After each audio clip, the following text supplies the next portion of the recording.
Okay, so now that we've talked about the light-dependent reactions that require light energy to make those high-energy molecules, the NADPH and ATP, we're going to talk about why we need those molecules with the light-independent reactions.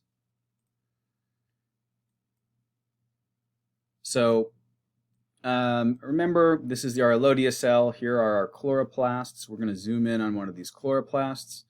And maybe you remember from leaf anatomy, this is the upper this is the upper epidermis. These are the mesophyll cells. This is where photosynthesis is actually happening. This is the lower epidermis where the stomata are. And so that oxygen, that O2 that we generated from the light-dependent reactions, it's going to be released through these stomata. Okay, and the CO2 that we need for the light independent phase is also going to be entering through these stomata. And then just kind of a reminder, this is what everything looks like. We're going to be out here in the stroma, by the way. Stroma, this is where our light independent reactions are going to be happening. So this is just kind of an overview. You probably remember from the last lecture that water comes in, light comes in, a bunch of stuff happens, and oxygen is released.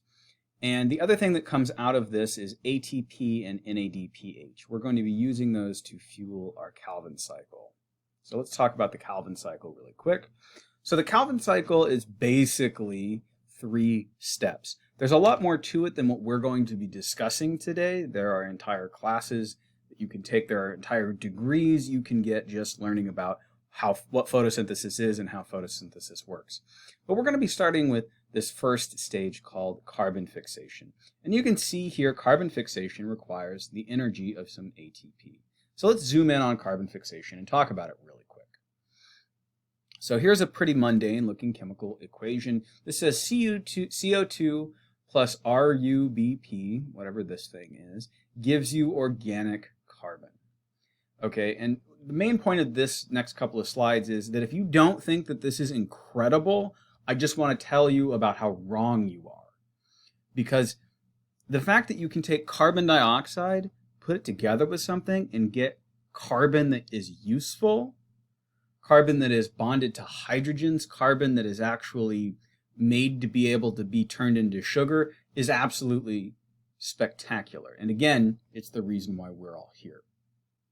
So here's our CO2. This is just a cloud of, you could think of it as pollution from a car, or you can think of it as the stuff that you have exhaled.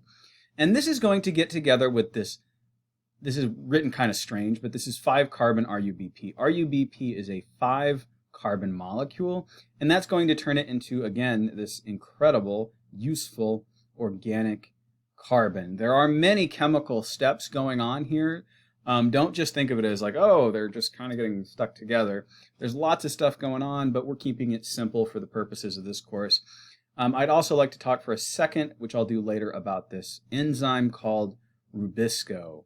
So Rubisco helps this 5-carbon RUBP get together with carbon dioxide and form organic carbon.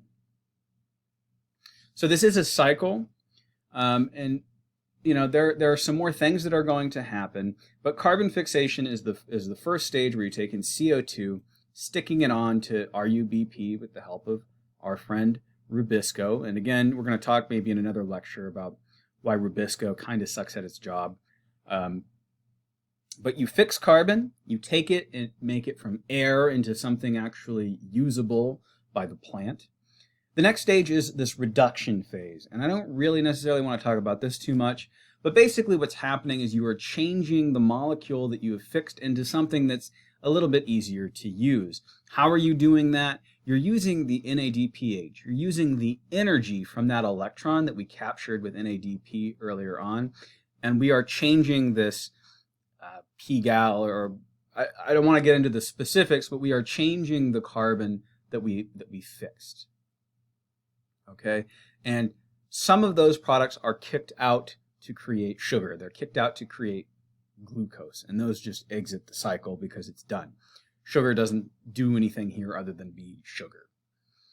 Okay, but the other products that we generated from this reduction phase are going to go to regenerate our RUBP because we need RUBP. right? We have to have something so we can stick this CO2 onto it.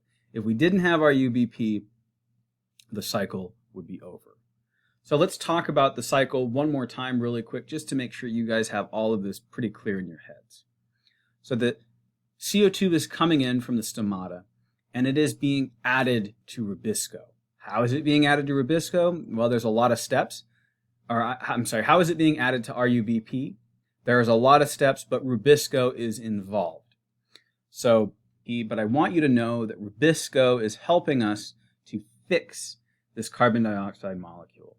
Rubisco is helping us to take the stuff that we exhale, the stuff that comes out of our cars and the stuff that comes out of volcanoes, and it's turning it into something that we can use to actually make energy.